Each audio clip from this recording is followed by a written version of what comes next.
You searched how to buy shares of PARR Pacific Holdings, Inc., a U.S. energy company involved in refining and fuel logistics. It trades on NASDAQ under the ticker PARR. This is an educational walkthrough and not financial advice. You need a broker to trade, and we use eToro as an example to demonstrate the process. After registering, you will normally verify your account with an identity document and add funds before you can buy. Use the platform search box and enter the ticker PARR to locate PARR Pacific Holdings, Inc. Then select the NASDAQ listing to open the correct asset page. On the stock page, check the basic company information and review the price chart to confirm you have the correct PARR Pacific Holdings, Inc. listing and ticker PARR. To place an order, click Invest. Enter the amount you want to buy. Review the order details and confirm.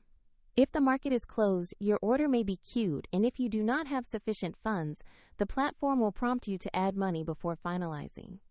After the trade, the position will appear in your portfolio, and you can find the link to eToro in the video description if you want to visit the platform.